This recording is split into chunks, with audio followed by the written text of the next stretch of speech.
एक बार क्या हुआ, मई का महीना था, बहुत तेज गर्मी पड़ रही थी, भीषण गर्मी पड़ रही थी। एक आदमी मारुति वैन में बैठा था, चौराहा पार कर रहा था। वो चौराहा पार करे उससे पहले लाल लाइट जल गई। दोपहर का 2 बजे हैं और वो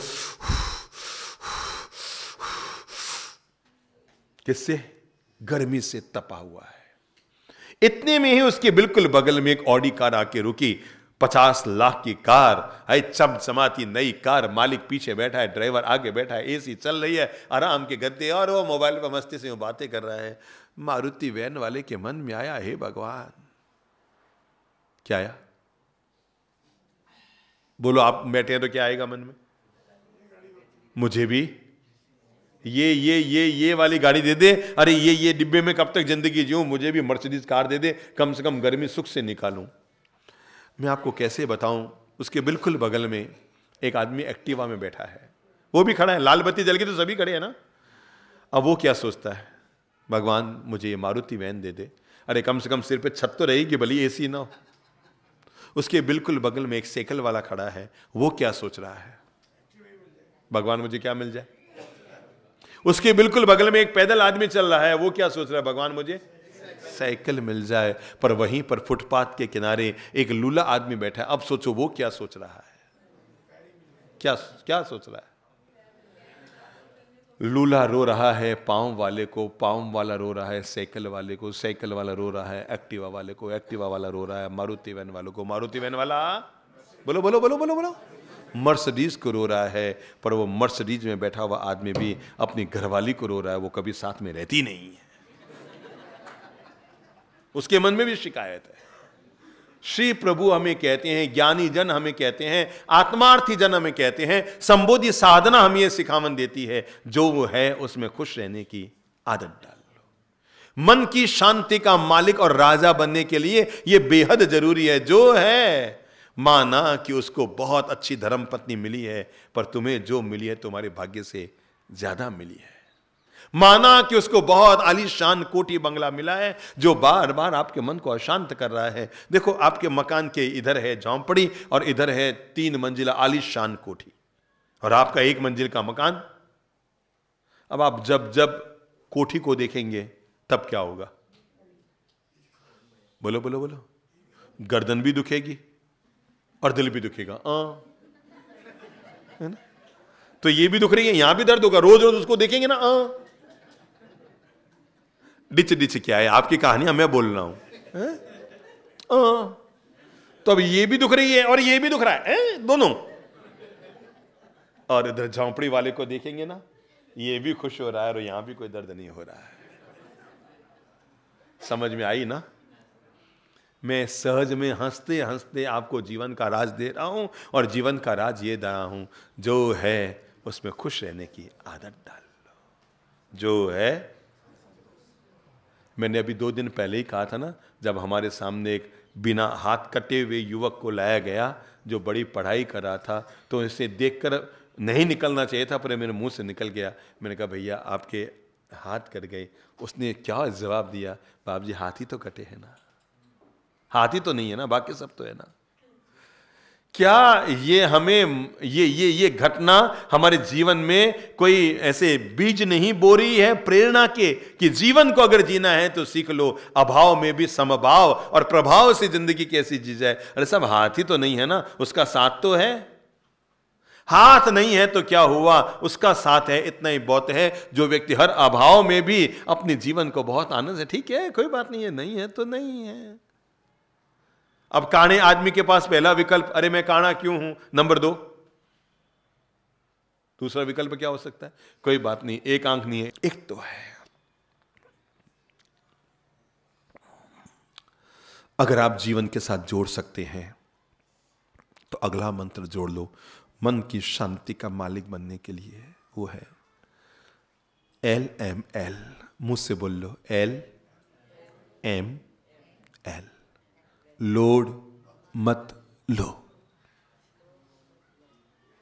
लोड मत लो, किसी भी बात का लोड मत लो।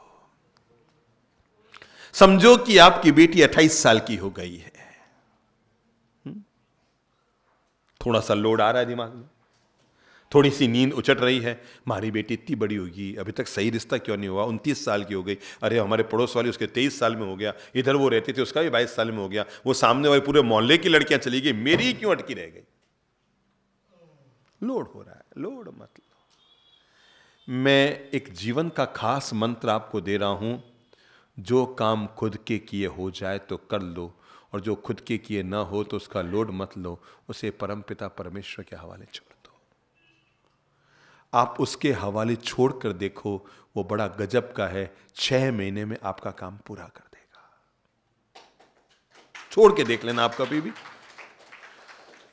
मैं आपको कैसे बताऊं, अभी हम थोड़े साल पहले जब हम चेन्नई, बेंगलोर, पूना, बॉम्बे इधर चतुर्मास करने गए थे, तो हम लोग बेंगलोर से चेन्नई जा रहे थे। हम लोग पदयात्रा करते हैं, तो एक गांव में हम रुके हुए थे, सत्संग प्रवचन हुआ।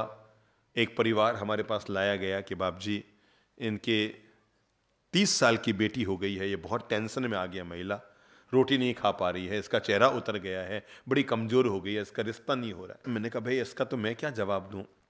हमने उन बहन जी को यही मंत्र समझाया। हमने कहा बहन जी एक काम करो, आपको चिंता करते हुए 10 साल हो गए। कि हाँ बाप जी 10 साल हो गए, पूरे 32 साल की हो रही है बेटी मेरी, 10 साल हो गए पर पता नहीं काम हो ही नहीं रहा है इसका। तो हमने कहा एक काम करो, 6 महीना, ऊपर वाला बड़ा गजब का होता है, आप चिंता करो तो वो आपकी चिंता करनी बंद कर देता है, आप चिंता करनी बंद करो तो आपकी चिंता करनी शुरू कर देता है। यह गजब की व्यवस्था बता रहा हूं आपको, भले कभी भी प्रयोग करना। आप चिंता करोगे खुद ही कर रहा है, मैं क्या करूं, ये खुद ही चिंता में डूबा है तो मैं इसकी क्या चिंता करूं। पर आप निश्चिंत होकर उसके हवाले कर दो तो वो आपकी चिंता करनी शुरू कर देगा। और एक बात तय है, आपकी चिंता करने से समाधान नहीं होगा, समाधान तब होगा जब वो चिंतन करेगा आपके लिए। हमने बहन जी को समझाया, मैंने कहा बहन जी चलो हमारे कहने पर एक काम करो आप। या कहीं बाप जी, मारवाड़ी थी, उधर के मारवाड़ी थोड़ी अलग स्टाइल की हिंदी बोलते हैं, हो बाप जी हो, बोलो बाप जी कहीं करूं। तो हमने कहा 6 महीने के लिए इसके बारे में सोचना बंद कर दो। आप तो आनंद से रहो, भक्ति करो, प्रभु की पूजा करो, आनंद करो, परमात्मा के मंदिर में जाओ, आराधना करो, सामायिक करो, व्रत करो, उपवास करो, छोड़ दो दिमाग से। आप दिमाग से निकाल दो कि इसका रिश्ता करना है, बस भगवान के हवाले कर दो, आंख बंद करके। उन्होंने जज से कहा, हो बाप जी मैं तो ये पचकान लिया, और हे भगवान मेरी बेटी का रिश्ता तेरे हवाले, मैं चिंता करनी बंद कर रही हूं।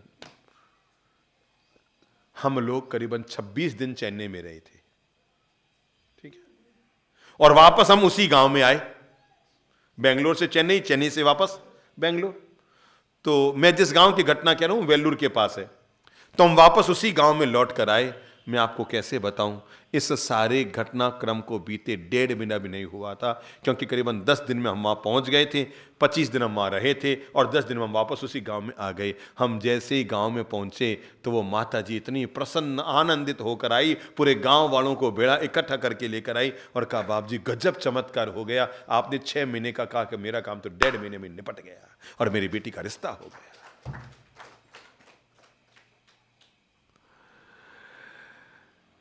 सुनने में थोड़ा अटपटा लग रहा है ना, पर सच्ची घटना कह रहा हूं। जब हम उसके हवाले करते हैं अपने जीवन की घटना, अपने जीवन की डोर, तो फिर देखो वो हमारी डोर को कैसे खींचता है।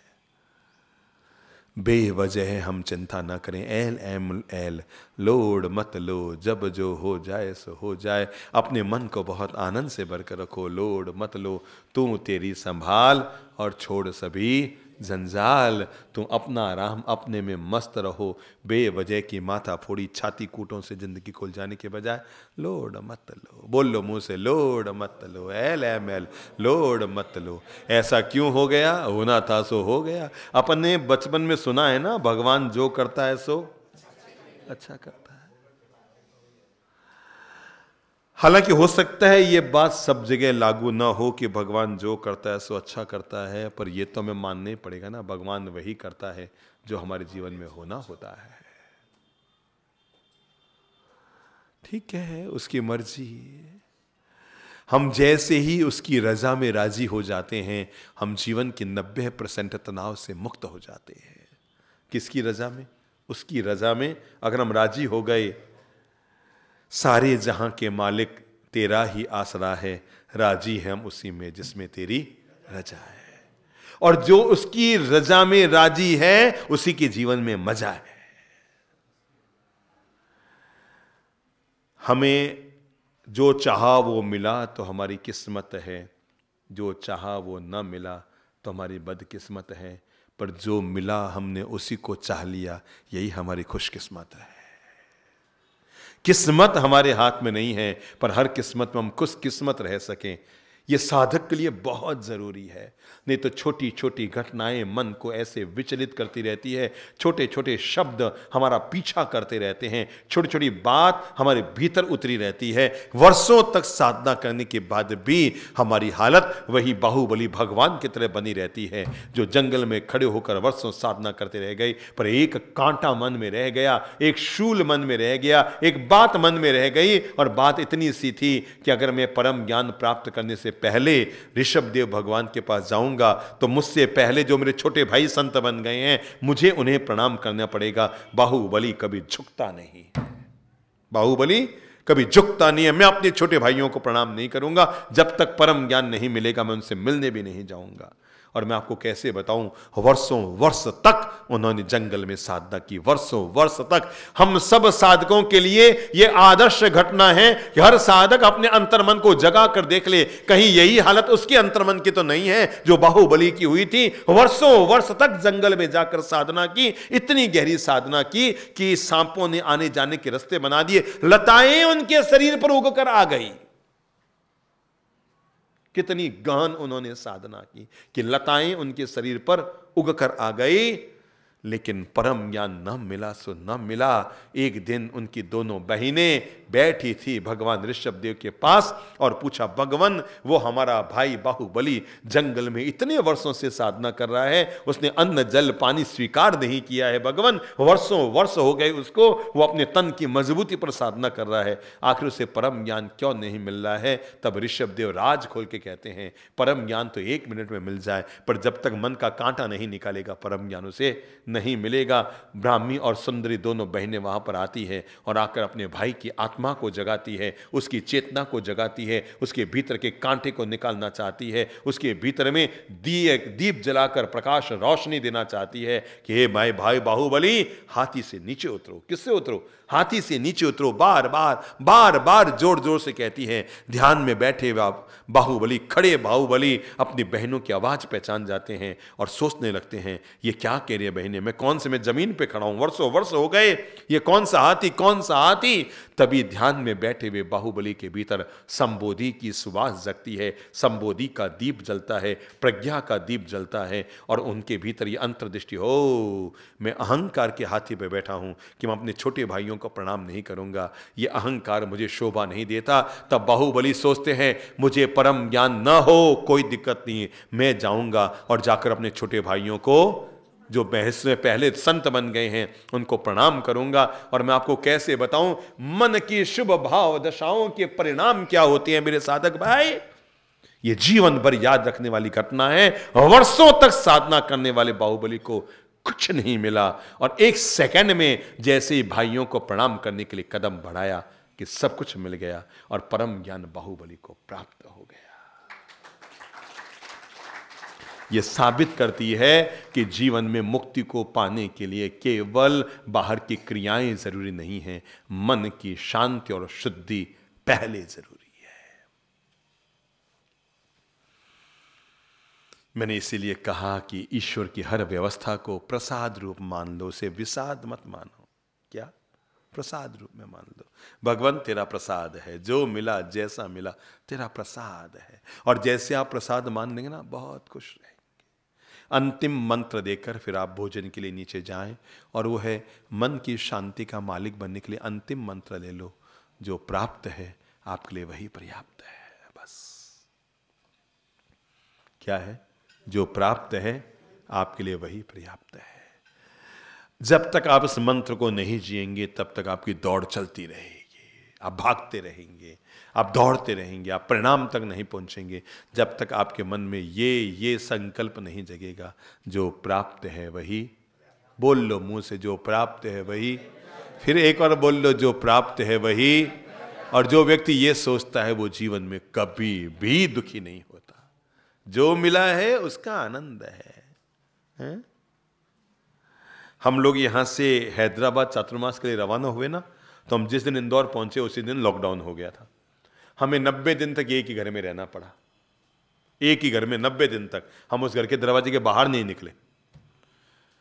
तो लोग हमें यूं कहते हैं, अरे बाप जी इसके चक्कर में आप फंस गए, आपकी यात्रा रुक गई। हमने कहा काहे के फंस गए?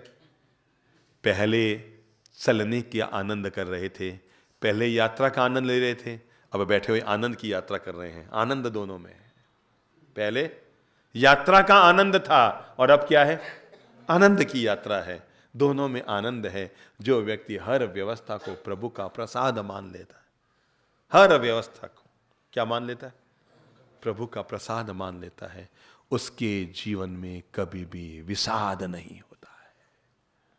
जो प्राप्त है,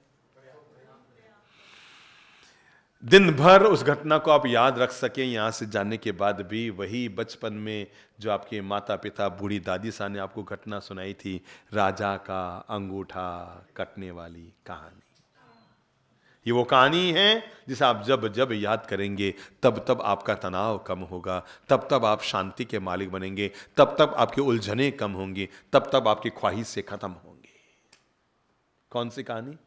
राजा का अंगूठा कटने वाली कहानी। आप में से आधे लोगों ने अपने माता पिता के मुंह से कहानी सुनी होगी, है ना? सुनी है ना?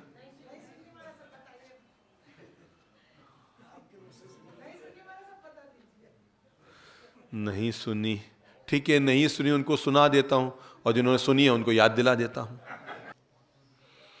राजा बैठा था राजमहल में,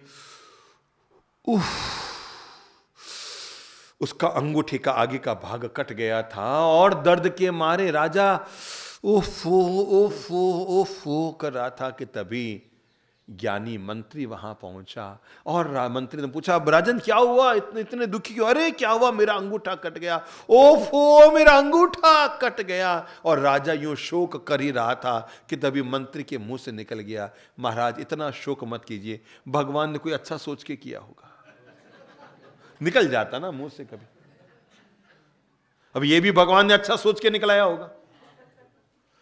मंत्री का ये कहना था और राजा आउट ऑफ कंट्रोल हो गया, आपा खो बैठा। क्या कहा तूने? क्या कहा? मेरा अंगूठा कटर, तू कहता है भगवान? नहीं राजा, नहीं। राजा ने कहा उठाओ इसको कारा कर। ये मंत्री ये वॉचमैन बनने के लायक नहीं है, ये चौकीदार बनने के लायक नहीं है। मेरी मति मारी गई जिसको मैंने मंत्री बनाया। राजा का अंगूठा कतर। ये बेटा कह रहा है कि भगवान जो करता है सो। मंत्री गया जेल में। घटना को एक एक मिनट आगे बढ़ाते रहिए। मंत्री गया जेल में। अब राजा का अंगूठे का दर्द तो धीरे धीरे कम होने लग गया, मंत्री का दर्द बढ़ने लग गया। अरे यार मैंने क्यों पंचायती की, फूटे कर्म राजा के अंगूठा कटे कि गला कटे, फूटे कर्म उसके। मैं क्यों बोला, मैं बीच में क्यों बोला? 3 महीने 4 महीने बीत गए, मंत्री बड़ा बुरा फंस गया। बहुत उसने कोशिश की बाहर निकलने की, पर राजा तो टस से मस नहीं। ये आजीवन, जब तक अंतिम सांस ना निकले ये आदमी जेल में सड़ना चाहिए, इसको बाहर नहीं निकलना चाहिए। एक दिन राजा जंगल में घूमने गया, सैनिक साथ में थे, रास्ता भटक गया, सैनिकों की टोली छूट गई, वो अकेला पड़ गया। जंगल में भटकता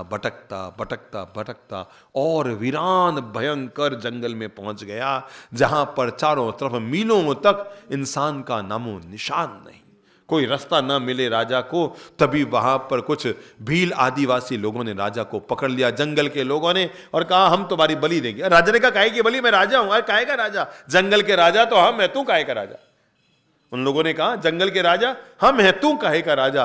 राजा ने बहुत समझाया, बहुत अनुनय विनय किया, पर वो तो टस से मस न हुए। बलि के लिए राजा को पकड़ के ले गए, नहलाया धुलाया। राजा समझ गया मौत आ गई है, वो तो भगवान का नाम लेने लग गया कि ठीक है प्रभु मर्जी। अब जंगल में बलि की तैयारी हो गई, और वो उनका जो होता है, उन जंगली लोगों का जो मंत्रोच्चार करने वाला पुरोहित, वो भी आ गया, और छुरा भी हाथ में आ गया। और अब तो बस ये वो स्वाहा तेरी में स्वाहा, रुंड मुंड स्वाहा, सारे स्वाहा भी हो गए। और वो कटार राजा के गर्दन पर चलने वाली थी। खचक कटार चले उससे 5 सेकंड पहले ही एक आदमी ने उसका हाथ रोका, और हाथ रोक का घोर अनर्थम, इसकी बलि दे दोगे महापाप हो जाएगा, क्योंकि इसका अंगूठा कटा है। जिसका अंग भंग होता है उसकी बलि नहीं होती है। कहानी अगले मिनट में नया मोड़ लेती है, राजा बच जाता है। और आप सोच सकते हैं अब उसकी क्या मानसिक स्थिति है, सोच सकते हैं आप। बच जाता है और वो रास्ता ढूंढता ढूंढता 5 दिन में अपने वापस नगर में पहुंचता है। और रास्ते भर तक दिमाग में एक बात आती है, यार मंत्री ने बिल्कुल सही कहा था, अगर आज मेरा अंगूठा नहीं कटा होता तो मेरी मौत तय थी। इस अंगूठे ने मेरी जान बचाई। आया राजमहल में और आकर के मंत्री को बाहर निकलाया और सॉरी कहते हुए कहा, भी मंत्रीश्वर तूने बिल्कुल सही कहा, भगवान जो करता। सारी कहानी सुनाई, मैं फंस गया, यूं मेरी बलि और ये अंगूठे ने मेरी जान बचाई। और मंत्रीश्वर तूने बिल्कुल सही कहा, मैं तेरा आभारी हूं, तूने बिल्कुल सही कहा कि भगवान जो करता है अच्छा करता है। पर मंत्री, मेरे मन में एक बात रह रह कर आ रही है। क्या? मेरे मन में एक बात रह रह कर आ रही है कि मेरा अंगूठा कटा वो तो अच्छे के लिए था, पर तू ये 4 महीने तक जेल में पड़ा रहा। उसने कहा, राजन ये तो और भी अच्छे के लिए हुआ। सोचो अगर मैं जेल में नहीं होता तो जंगल में घूमने के लिए अपन दोनों साथ जाते, दोनों साथ में रास्ता भटकते, दोनों को वो भील पकड़ते। महाराज आपका तो अंगूठा कटा था, आप बच जाते, और बलि का बकरा। करो हाथ ऊपर, करो दोनों हाथ ऊपर, भगवान जो करता है सो। एक बार दिल से बोलो दोनों हाथ ऊपर करके, हे ईश्वर तू जो करता है सो, तू जो करता है सो, तू जो करता है सो।